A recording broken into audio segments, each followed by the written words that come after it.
Dave here, and I've got Darren on the viewers right, and he's going to join me, and we're going to talk Vikings versus Ravens.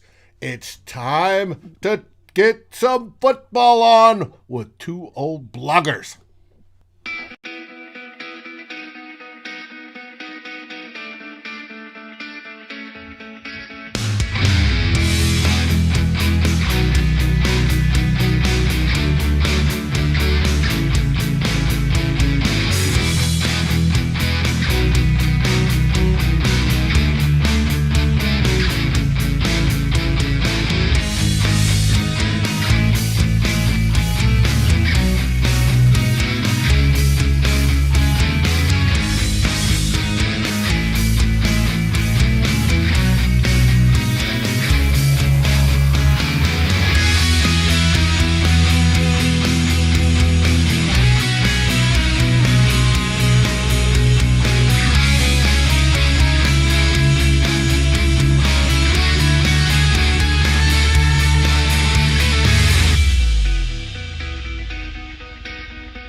Hey everybody, it's Dave and Darren again. We're welcoming Arthur, Quang, and Daniel in talking via Facebook and YouTube. Welcome to the show, guys. Darren, how is it up in the frozen north of Yellowknife, Canada? A lot better today than it was Sunday night. Why? What was it Sunday night? For me, I was watching that fucking game. Oh, you and the rest of us. Pounding my head against the table. I was pounding, but not my head. I was pounding these. Yeah, yeah. Maybe I should have done that, and then I could have called in sick to work the next morning. But well, that's one good thing about being semi-retired. It doesn't matter in the next morning, except to get the show out, and I forgot to get the show out. Here it is cold. Where's here, Daniel? Before we start this thing up. Well, while we wait, Dakota or something like that. Could be. We're talking Vikings versus Ravens. The Ravens are 5-2. The Vikings are 3-4. Both teams have a propensity to play to the level of their opponent. Now, if that's true, the Vikings should play well, and the Ravens should play not so well. At least that's what we hope. We shall see. Hey, Steven, how you doing? Contain Mary. Lamar, that's going to be one of the keys. And almost 70 degrees where Mary's at. That's awesome, Mary. Enjoy the beautiful day. Now, there was a few things you wanted to talk about. First one, on the subject list. Ooh, Quang's in Vegas, and it's 81 degrees. I liked Vegas times I've visited there. That's nice. Don't want to hear about it, Quang. You and your 81 degrees. um, let's see, where is it? First thing you wanted to We talk got lots about. of water here, though, in Yellowknife, Quang. We got lots of water. We're not gonna die of thirst. Take that. First thing you wanted to talk about today was Mike Zimmer versus John Harbaugh. Now, these are two of the most tenured coaches in the league. They've been around for a long time. John Harbaugh's been around longer than Zimmer has. and but John R. Harbaugh also has a bigger winning percentage and, of course, a Super Bowl ring. How much Yes. better do you think John Harbaugh is winning percentage-wise than our very own Mr. Mike Zimmer? Did you look that up? I didn't look it up. I'm going to, but he's been head coach of the Ravens for 13 years, and they've made the playoffs 9 of those years. So I'm thinking he's got a considerable but not huge advantage in the winning percentage category. His is The Ravens, his is .623, not bad, not bad at all. whereas Mike's Zimmer's is down. .567. Yes, it's been that's pretty impressive by Harbaugh. Though the Ravens, of course, have been are a very well run franchise. They were very well run against Ozzie Newsome, and since he retired, and his replacement, whose name I used to know, I think it's Beach. He's also just keep on humming along. The Ravens keep on humming along. Always a winning team. Even when they had Flacco, they still managed to win pretty consistently. As I mentioned, 9 playoff appearances in Harbaugh's 13 seasons as a head coach. 13 seasons as a head coach in the NFL is a long time. Something about the AFC East. I don't know. You got him and Mike Tomlin. Tomlin. And, they've been around. I think Tomlin's been around a little bit longer as a head coach. But either way, so you want to be a head coach in the NFL, or an assistant offensive or coordinator in the NFL? Great pay, crappy hours, and everybody who cheers for your team or watches football thinks they know more about the job than you, including us. But I think what we've been seeing with the Vikings this year and last year, and it's pretty much I think a predominant theme that I'm seeing amongst Viking fans is they're not thinking too much about Mike Zimmer's coaching acumen these days. And they don't think much about our coordinators either. Now, defensively, Mike calls the plays, and he's kind of the de facto defensive coordinator anyway. But Adam Zimmer and Andre Patterson are co-defensive coordinators. And if you've looked at the defense's track record the past 2 years, you'd come to the conclusion they're not very good at their job. But I think that that this year's defense is much better than last year's for the Vikings. Okay, I'll here's our defensive rankings. Speaking of defense, pretty fat defensive rankings for the Vikings by football outsiders. By the analytics guys, and even PFF has a 6th. First off, I want to address Stephen, who's kicking back at a lighthouse beach at Port Macquarie, New South Wales, Australia. We're jealous. You should send us pictures. That sounds awesome. Hey, GMEC. Now, but when you get down to Elias and the numbers that are racked up each week, you can see there's a huge disparity between PFF thinking we have the 6th best defense, Football Outsiders thinking we have the 4th best defense, and then you get to the numbers and we're 19th, 20th, 12th against the points. That's what bumps us up. We're 2nd in sacks, 16th in turnovers. I mean, we're basically middle of the road, aren't we? Haven't we played that way?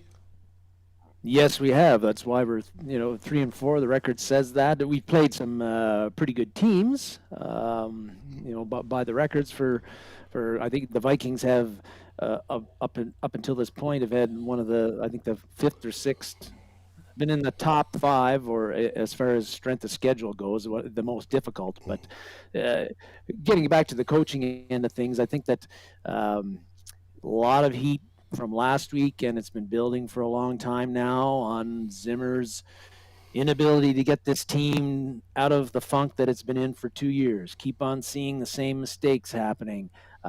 Team never seems to be look like it's completely prepared to play. They'll play good for a quarter, or one unit will play good for a quarter, but the other's not playing well. Then the other unit starts playing well, and then the opposite unit starts, crap in the bed.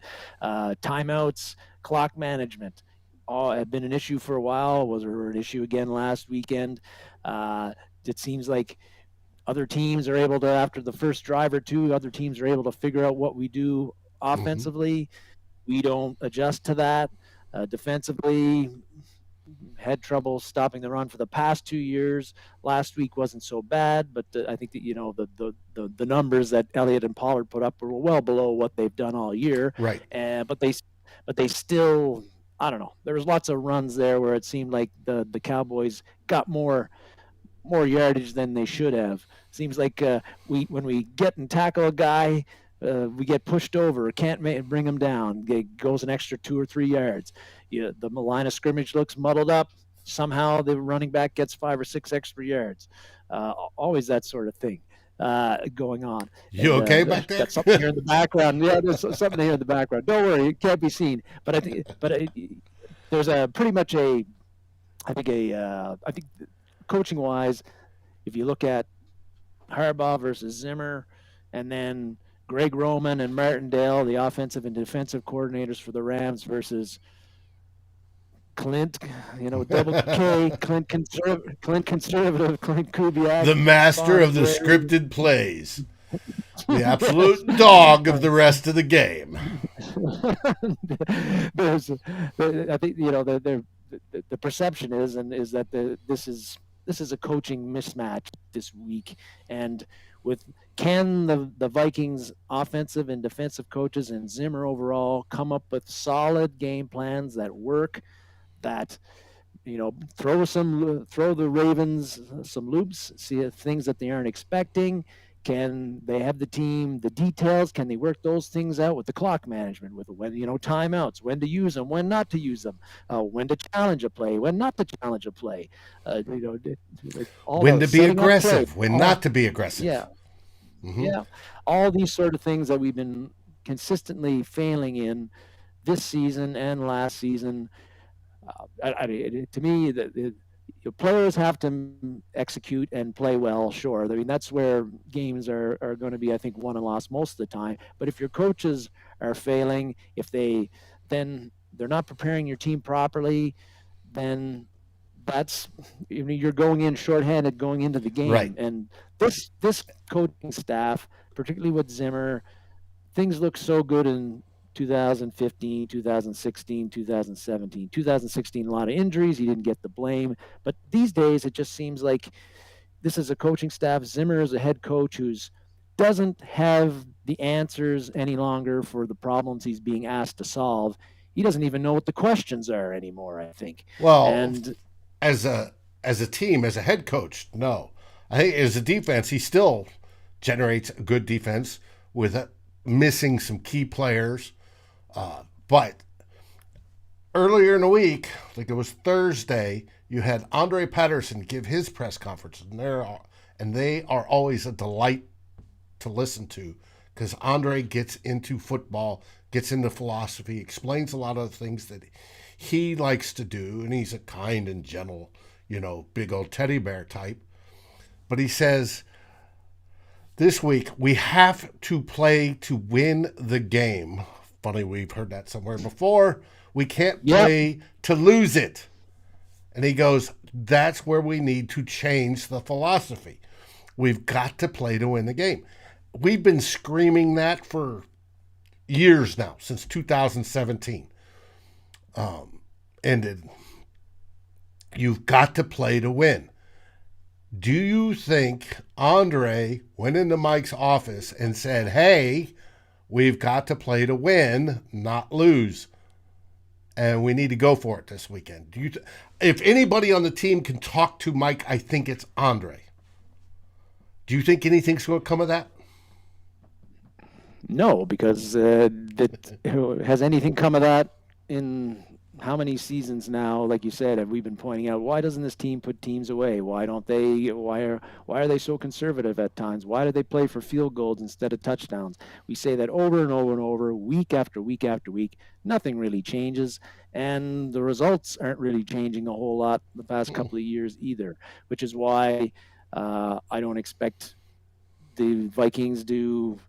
I'm not expecting not that I'm advocating for this, but I'm not expecting the Vikings to like kick an onside, a surprise onside kick like the Lions did a couple of weeks ago. I'm not expecting them to try a fake punt like the Lions did a couple of weeks ago. I'm not expecting them to go for it on 4th and 3 when they're at the 50, 45-yard line at midfield, or the 45-yard line of the other team, or the 45-yard line from our team.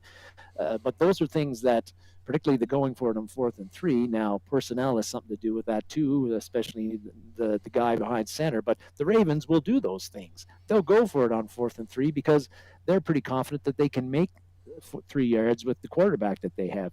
Last week, we couldn't even make a 3rd and 3, 3rd and 2.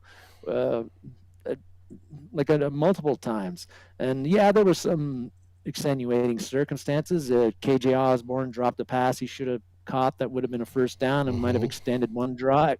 You had a bad throw to Conklin. I don't know if he would have got the for another 3rd down play. I don't know if we would have got the first down, but it was possible. Bad throw by Cousins that blew that one up. Different stuff like that has been going on, and the Vikings are just not an aggressive team. They don't have that kind of offensive philosophy. They don't have a head coach with that kind of philosophy, period, at least on the offensive side of things. And that's been the way it's been since he's been here in 2014, and that's the way it's going to continue to be. And unfortunately, unlike some of the other years earlier in his tenure, we don't seem to have the talent to play that kind of Zimmer ball and play it and win more often than not. Like what happened in 2015 and 2017. The Zimmer ball is not working. It's probably not going to work tomorrow. But the Ravens Harbaugh ball, Lamar Jackson ball, that's been working pretty good the past 2 or 3 years. Okay, and I expect it'll work. I expect it'll work pretty well tomorrow as well. You wanted to talk about our offense. Let's start off with where they rank.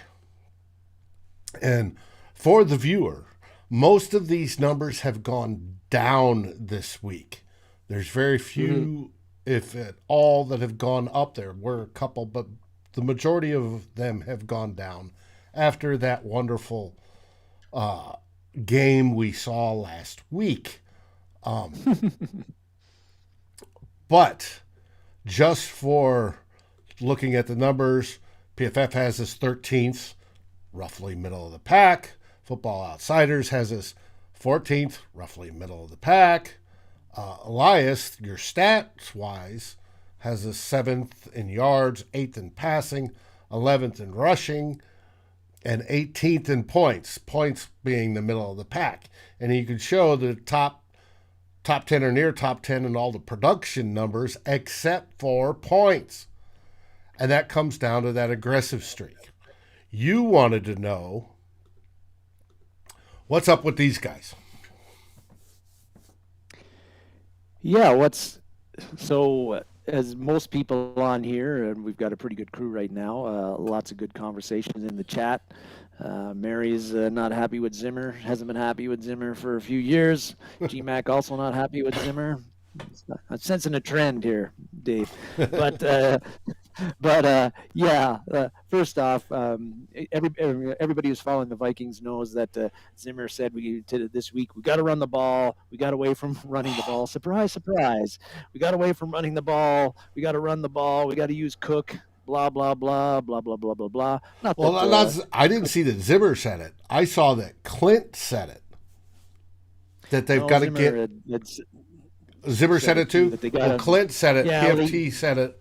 That Clint Kubiak said we've got to get Cook the ball more, and that. yes, yeah. And how do you feel about that? I am. I don't know about whether he needs it more. I think that I personally think that it's a crime that Justin Jefferson only catches 2 passes in a game. Uh huh. That that's a guy who was an All-Pro last year. And has been doing pretty well this year too, up until the last game. I think it's a crime when Adam Thielen in the Browns game only caught.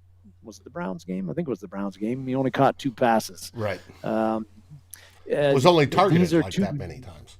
It's Yeah, not that yeah. He was. it's not that he only catches his 2 and he's targeted Yeah, 10. Then yeah. we have an issue. But he catches 2 because he's targeted for 2. And Or that's 3. Yeah, or 3, and that just yeah. drives you nuts. Drives me to drinking. But there's got to be a now. Last week I read, I think Cousins was pressured on almost 40% of his dropbacks in the Dallas game. And watching the game, there was a lot of pressure on Cousins, and we know that he does not react well to a lot of pressure. That's one thing that he's always struggled with. I think that's the problem. Most Not on the quarterbacks have an field, issue. not off the field. So that resulted in a lot of, forced him, I think, and he didn't, not on purpose, but he was trying to get the ball out, checking it down, get it to somebody who was open quickly, because otherwise, the pocket was getting muddied pretty fast. Still, when that happens, there's got to be a way to counter it.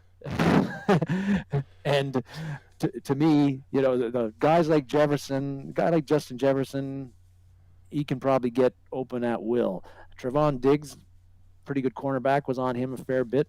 So that was a tough task, but the opportunities, I'm sure, were there. Or they got to manufacture a way to get the opportunities there. One thing that the Vikings don't do very well, it's very odd. That team from Wisconsin, San Francisco does it with Samuel. A bunch of teams do it, but the wide receiver screens, and I don't mean like where they get 3 of the wide receivers in a bunch package, and two of the wide receivers block guys. One guy catches it, zip zip zip. First thing, it's 7 or 8 yards. That sort of attack, like the Rams do. That sort of attack just kills teams like the Vikings defenses. But we're not a very good wide receiver screen team. And I think that's something that Jefferson could really excel at if we did it well, but we don't do it well. So, again, like saying we got to use Cook more, that is Cook's a phenomenal player. But if you're telling teams that we're going to pound the rock with Cook, well, I think guess what they're going to do? Thank you very much. Well, come on, let's bring this back up. Let's look at the Ravens D. How are they against rushing? Yeah. 4th.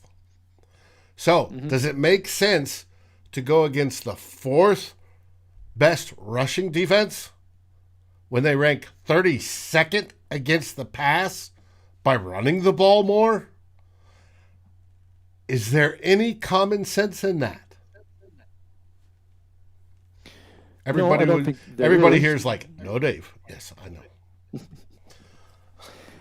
Now you've got to run a little bit to keep the dogs on defense.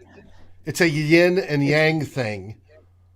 The balance between the rush and the pass and how all that intermixes and sets up things. But you also take what that defense will give you. And if they're going to give you wide open passes all day, chuck the ball, baby. Chuck the ball, right? And then run when it's convenient. And then if it's vice versa, that you're going up against a rock and secondary, and you cannot complete a pass, then pound the rock. If you have a weak defensive line, pound the rock. get it that way. But we haven't seen that. And to me, it's simple football 101. And that's what's so frustrating about this team. Football 101 says we've got the picture of the three biggest weapons on our team right there on the viewer's right. So, what do? You feed them the football. They're the biggest weapons. Part of that is Dalvin Cook. Yes, you feed him the football. But it's all not necessarily all just running. You can also get him involved in the pass game because he's decent at that. Dalvin Cook is fabulous in space. This year, his production's down a little bit. His yards per carry are down a little bit. Part of that's the offensive line. Part of that, I think, is Dalvin recovering over his ankle. But when you have Adam Thielen and Justin Jefferson, who could both pop over 100 yards on any given Sunday like it's nothing, and you're throwing to them less times than you're throwing to your fullback, you've got an issue. You do. And Jefferson, even though he's still had a pretty, this season has been by no means a flop this year. His numbers are very good. He had a lot of catches. The yardage is good. He hasn't had that huge game. I don't think he's been over 100 yards receiving, maybe only one time this season. So it's been he's been getting catching the ball a fair bit. Not huge. He hasn't had I guess a Tennessee game, one of those huge breakout games like we remember last year, like the 140. He hasn't had we had 140 Texans against Carolina and a touchdown, and he had 131 against Arizona. Mm-hmm. But the problem with him is he's only at 444 yards. We're 7 games complete. 444. After this weekend's game, we're halfway through. Last year, he had 1,400 yards. There's no way we're on a pace to get him 1,400 yards, even in a 17-game season, if they keep him at, it's an average of, what's the average? I'm trying to remember the average. Whatever 444 divided by 7 is. By 7. But it's under 100. And it's, disregard. I gave you all the wrong numbers. Those were Cook's running numbers. Justin Jefferson has had 2. He's got over 550 yards receiving, I think. He's had 566, and he's had 2 games over 100.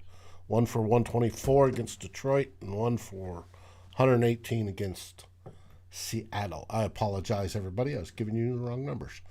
Looking at the wrong screen. But it's still at 566 after 7 games, and he did 1,400 yards last year. You would hope at this point he was closer to 700 yards, I would think. But I'm being picky. Yeah, well, he would if he hadn't had such a crappy game last game, if he could be close to 100 yards, he'd be close to that again. But the Baltimore, you were showing the numbers, the pass defense numbers for the Raven. The Baltimore has, what I've been reading as I haven't watched I've watched a couple of the Ravens games. They're on TV, national TV, a fair bit with Lamar. But what I've been reading is that their defensive secondary has really been struggling this year containing wide receivers. Well, we got 2 pretty good ones, and KJ Osborne's been pretty not too bad, third and number 3 either as well. Mm-hmm. Yeah, so that should be something we should exploit, and not handing the ball 30 times to Dalvin Cook, especially if it's not working. We're paying this quarterback $35 million to do this. Yeah, if it's working, fine. Hey, that was a big part of why we beat Green Bay last year, because Cook had a phenomenal game and the offensive line had a phenomenal game. 40-mile-an-hour winds, and yes. Yeah, so there needs to be a way. The offensive coordinator, Clint Kubiak, has got to shake off whatever's been happening and come up with the winning game plan this week. Am I confident that's going to happen? Not on your life. But the skilled players are there. Why we're performing like we have? If there's a, I don't know. Is it a case of nepotism gone awry, and we've got we've got not a very good OC, an inexperienced OC, not a very good OC, and that's another issue with Zimmer is in the coaching side of things is that he's the guy that signed off on giving Kubiak the reins to an offense that's got the weapons that we have. And what are we seeing right now? We're seeing an offense that is not performing up to the standards that its capabilities. That's on the offensive coordinator, It but looks like we it's have a also on rookie the OC. yeah, it's on the head coach who entrusted a rookie OC to do that. Gary, that's And funny. yeah, so the offense has got to wake itself up. If there's I don't know what's accounting for this, but if maybe the only saving grace on this is that the Vikings offense has been better on the road this year than they have been at home. Um, so maybe they will We'll see. come up with a much better performance this week on the road against a Baltimore defense that's going to have a loud crowd to egg them on, and they're going to fire the line of scrimmage with lots of guys. Probably, a lot like what Dallas did. They'll do it different ways, but I think they're going to pressure the Vikings offensive line and say, okay, let's see if you can block some guys again this week because you sure didn't do it last week. Yeah, especially with Bradbury out and Cole playing center. Um, should be interesting. Cole has slightly better pass blocking grades from what I understand, but he has a problem with snapping the ball. So, which is sort of a prerequisite for playing center. Also, You would think. the center, third center on the team, who's the tertiary guy, is Dakota Dozier. He's also out. Same with Bradbury, they're on the COVID list. So that would bump. I would expect to see, for the first time, Davis get be active for this game because I think he's the next guy in line. If Cole goes down, I think Wyatt Davis, in all of his 4 snaps in preseason, is the next guy. So we'll see. Davis has been active in some games. Has he? He's Well, played for special teams. Yeah, that's right. He hasn't played in an actual on the offensive line in a regular season game yet, and I don't know if Bradbury is as poorly as he's played. I read that he's given up 17 pressures this year, which is the most by a starting NFL center. But like I don't know if but as badly as he's played, I mean, this offensive line has played together the whole season as a unit, and throwing in Cole in there, if people are thinking, well, this is a addition by subtraction, we're getting rid of Bradbury, who is probably the weak link. If they think it can't get worse, it's the Minnesota Vikings, folks. It can always get worse. It can always get worse. You could go from like last year. You could go from Dozier to Samia, where it did get worse. Hard to believe. Maybe Bradbury to Cole is also worse. In which case, Brandon Williams is going to have a hell of a lot of fun if he plays for the Ravens or whoever's lining up at nose. Oh, speaking of which, let's look at the injury report real quick, since we're about that time. Let me find where it's stuck. Here we go. Boom. All right. Your injury report going into tomorrow's game is as listed. Anthony Barr is questionable. Michael Pierce, unfortunately, is out. We all wanted to see him. It would have helped against the Ravens' run, which is good. Has been so far. Cameron Dantzler's questionable. And that would mean who would start? Probably Chris Boyd would probably start. Boyd would probably start. You have, I stuck Bradbury and Dozier up there for COVID. On the Ravens side, we have Macari. Their guard is doubtful. Latavius Murray, their best running back. Not as explosive as he once was, but he's their best blocker, especially on pass pro, is out. Wide receiver Sammy Watkins is questionable. Brandon Williams, their defensive tackle, is questionable. And wide receiver from Minnesota, Rashad Bateman, is questionable. We'll see when we get to tomorrow. What I'd been reading yesterday was that it was kind of sounding like Watkins might not play, but Bateman probably would. We'll see about that, but I think that Watkins has been he's no world beater as a wide receiver, but he's been effective when he's played this year for the Ravens, from what I've watched. But uh, they're they got other guys besides Watkins that they focus their offense on, which we get into a little bit later as well. But you know, offensively, I think for the Vikings, hate to say it, but this is one of those games where they got to be looking to score in the 30-point range if they want to keep this one close. That's I don't think 16 points is going to It's do going it. to be enough. Score on the first drive and then not score a single touchdown after that. They can't do that for this game. It won't work. They've got to score touchdowns. And unless they kick 20 field goals and make them all, then maybe that works. we don't get that many drives. But No, no. which reminds me, let's look at special teams. Thank you for that quick segue. There's your special teams ranking. Isn't that fun? Well, yeah, I guess That's all for special teams people. That's just not the kickers, but that's all for special teams. no, I think my when I think about the Vikings special teams this year, I feel that the punt and kickoff coverage has been I've been happy with it compared to last year. Really, there hasn't been any big returns on us at all that I True. can, nothing major. I think that the punting, Barry has been pretty good. He's done well as far as And I want to keep his him next punts. year. He's done extremely You well. know, with getting, I almost said the C word when I was saying punt.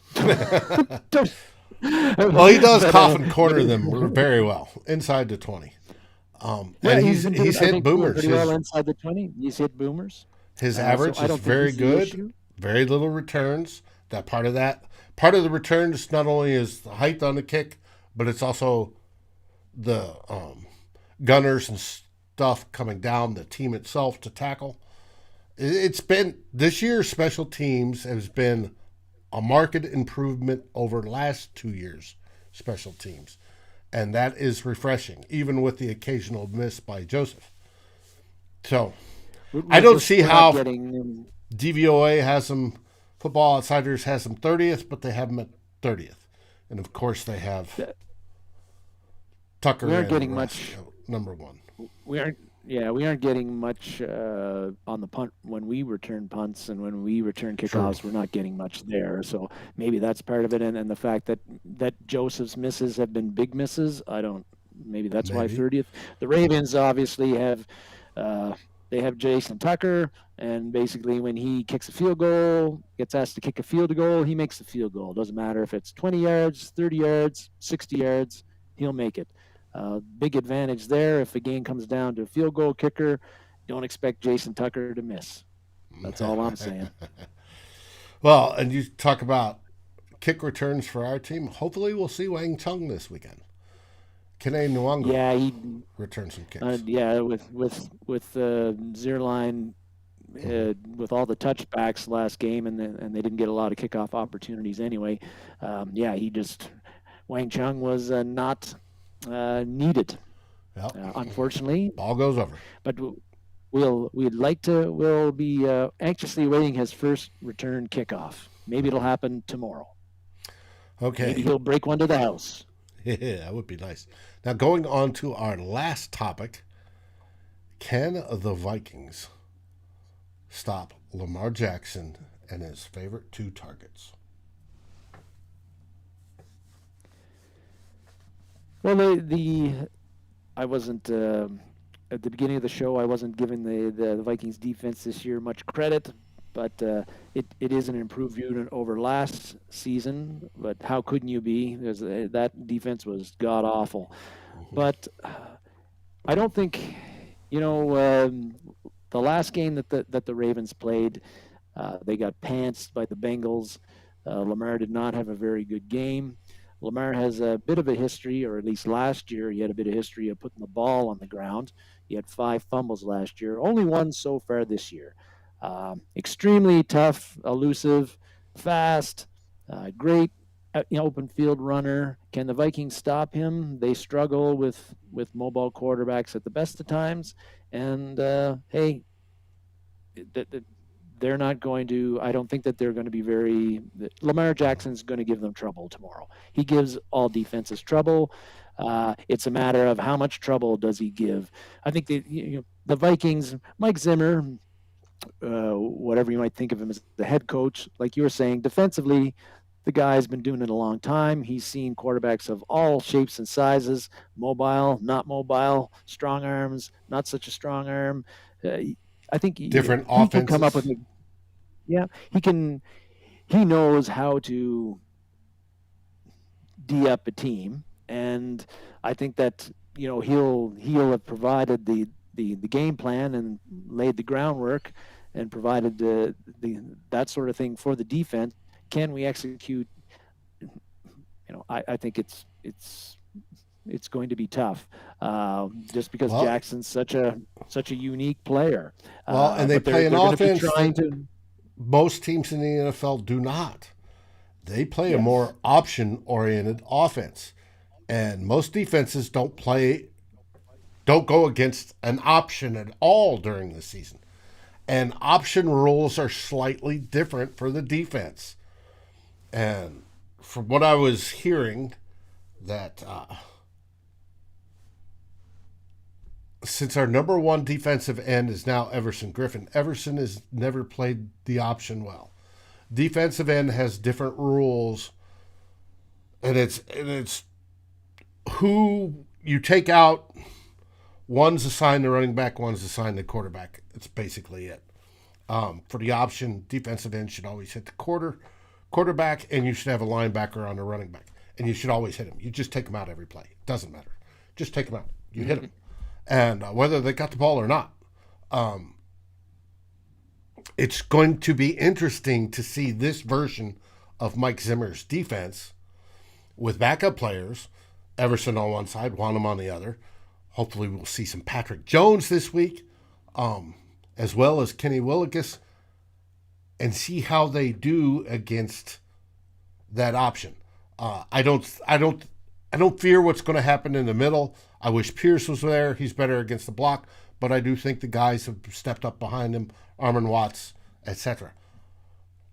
It should be interesting. But where I'm scared of on this is that's your number one tight end in the league. Who's going to cover him? We'll usually use a linebacker to shadow Lamar.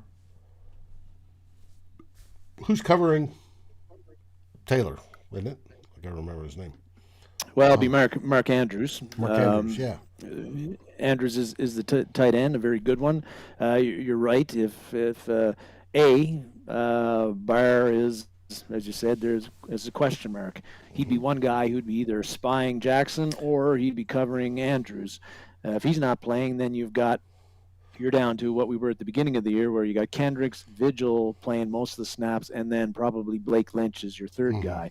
In which case, does Vigil is Kendricks going to be covering the tight end? I'd put Kendricks on the tight end. Is how I would coach it, but and put whoever else is on that other side spying Lamar Jackson. And then Marquise Hollywood Brown is a deep threat. He's a pretty good wide receiver, fast guy. We might not have Dantzler in this game, but we will have Breland, and Breland's been neither of our mostly corners are real fast.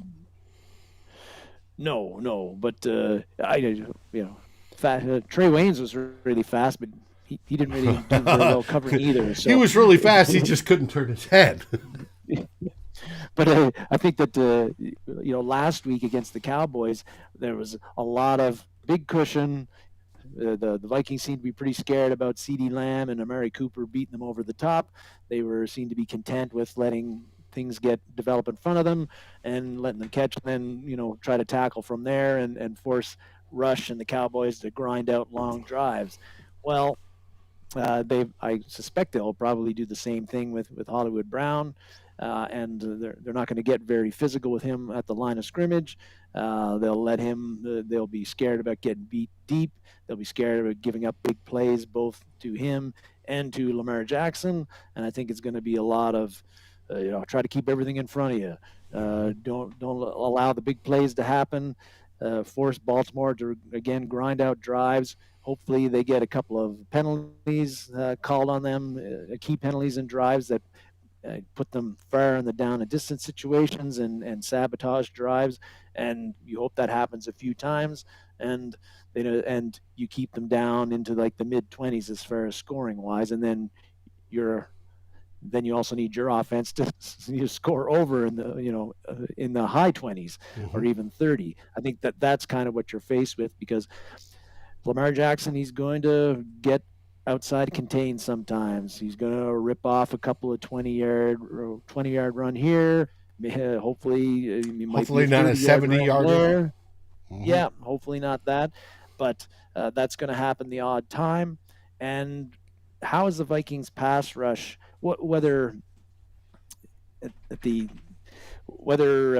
matter how elusive a quarterback is, if they're getting pressured, it causes them problems. Even Lamar Jackson, even somebody like Kyler Murray. Can the Vikings defensive line right now? I think they have 24 sacks, which is equal to the amount of sacks they had last year. But they don't have Danielle Hunter anymore. He's gone. Instead, we got DJ Wanham's going to play a lot, and maybe I don't know who's taking snaps to spell him. We got DJ Wanham. It's either Willikes or it's going to be Patrick Jones. Do we go back to those are the only two we have on the team, other than Everson on the other side. And so are we back to last year where we couldn't put pressure on the quarterback to save our life? They had all day to throw. I don't think it's going to be quite that bad, because we have Dalvin Tomlinson, who's put pressure. Remember, he's third in our pressure list. Yep, that's right. Up the middle, and so hopefully it won't be that bad. Pass rusher. I think there will be a drop-off, however, because everybody focuses on Danielle Hunter, as well they should, because he's that good. And it's just a shame that he got injured. Yes, it is. But that's a big, not really original thinking here. That's a huge loss for the Vikings, a huge defense, a huge loss to their pass rush. And I don't know if that's something that's going to be a major impact that I don't think they're going to be able to offset in other ways. By nobody else requires a double team. Yep. Mm-hmm. Well, and what if they start double teaming Griff? But the other guys can't get it done. Wanham can't generate any pressure. Patrick Jones can't generate any pressure. Willikes can't generate any pressure from the outside. Then big problems. Like you said, at least we have Tomlinson and Armon Watts to some degree, and even Pierce, at least in the Cincinnati game, they were creating some problems up the middle. Last year, we didn't have that with Jaleel Johnson and Shamar Stephen. There was nothing happening up the middle as far as pressure goes. This year, James Lynch has been doing a little bit when he's played. And like you said, Tomlinson has been showing up. Armon Watts has been showing up. We'll need them to have big games tomorrow, as with a lot of other Viking defenders, because Lamar Jackson, Andrews, they're a very lethal combination. You would think it would be easy to hone in on the Ravens pass catchers, because they don't have like a huge they don't have 3 or 4 guys that you got to account for. Andrews is the main guy, and then Hollywood Brown is kind of, I would say, and they got Watkins. He's more of a secondary target. And they've got Watkins if he plays, and Bateman, who's been doing okay. Yeah. It's just, we'll find out. We will. We might not be. We might be not happy with what we learn. That's right. All right. It's time to wrap this puppy up.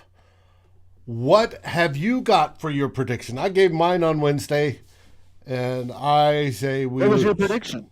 I picked the Ravens to defeat us 28-14.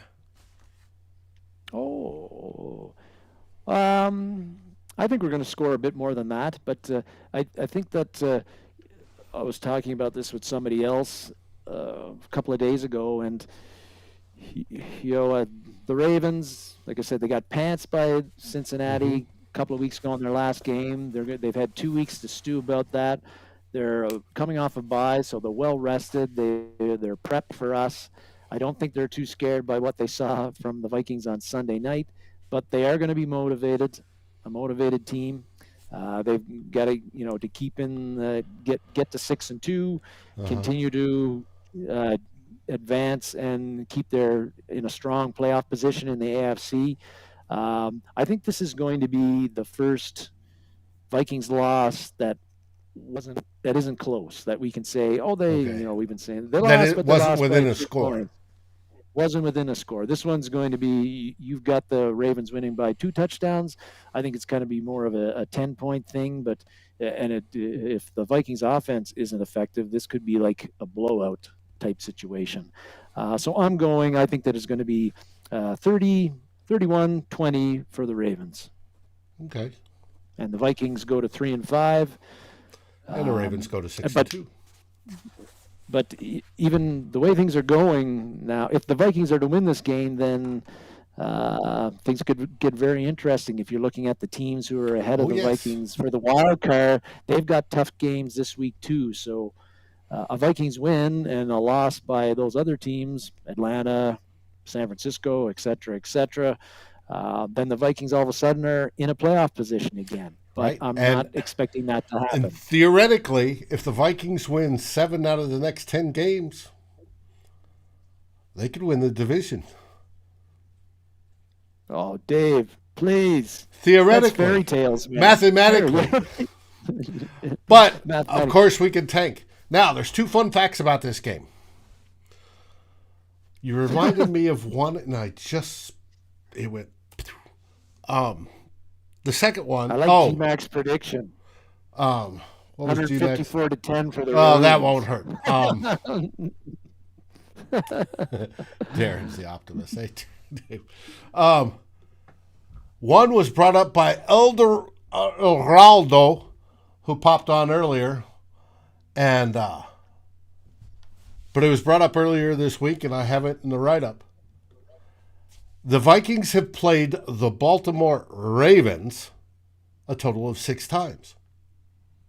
The record against each other is 3-3. In the years that Minnesota won, Minnesota went to the NFC Championship all 3 years.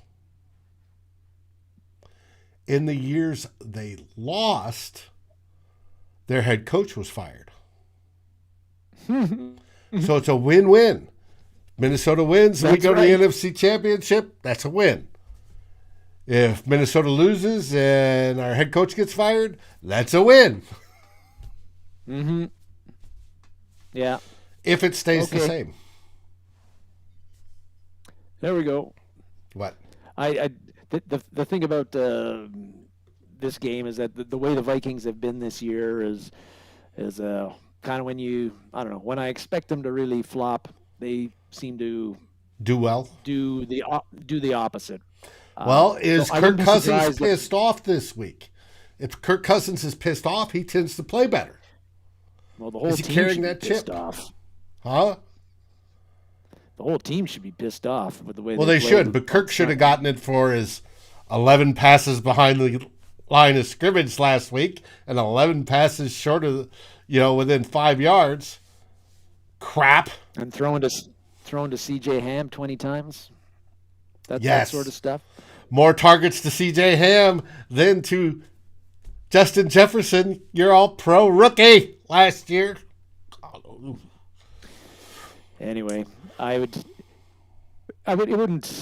it would not be a shock for me for the Vikings to, again, win the game and play fairly competently, so making you think that this team has some promise. But I think what we've come to realize is that that promise is false promise. It's fool's gold, and don't fall for it, even though we will. So of course, the Vikings will win tomorrow somehow.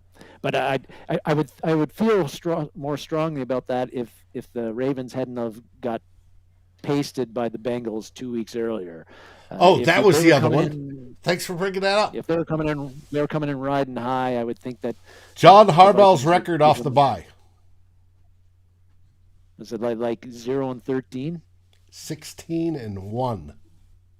Oh, jeez. Well, hey, they got to lose one eventually, I guess. Yeah, make it 16-2 tomorrow. Yeah. Mm-hmm. Yeah. So I'm just waiting for the year to end at this point, and do these shows every Saturday. That's about all I got to look forward to now. With that, final words. Well, I think I was going to say about this earlier that this team the Vikings are a painful team to watch this season. It's yes. not really fun. It's not really fun at this point in time to watch the Vikings play, and it's been bad when I have turned off the TV 2 of the games so far because I was disgusted by the. Last week was one of those times when I was just like, hey, they can't get anything done.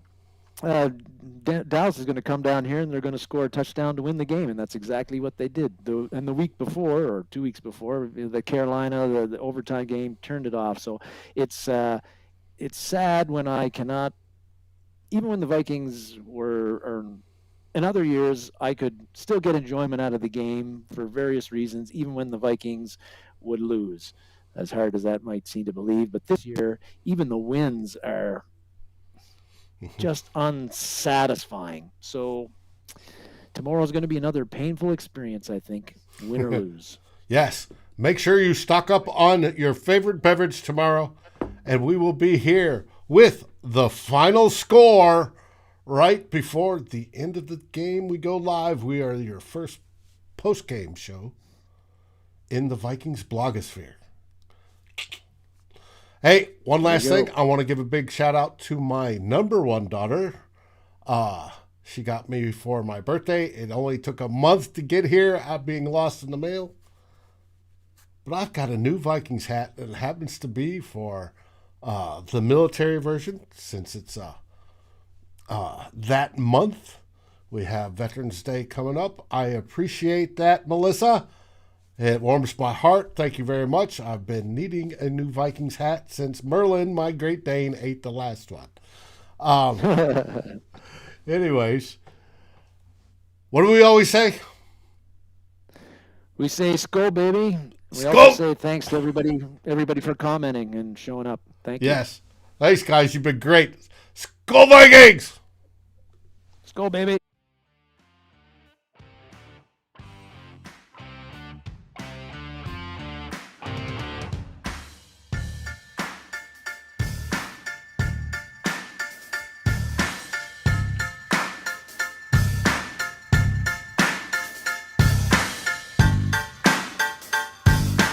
Thank you for watching or listening. As always, if you like, subscribe, and ring the bell for notifications. And if you're listening to the podcast, please rate us on your favorite aggregator. Skol, everybody.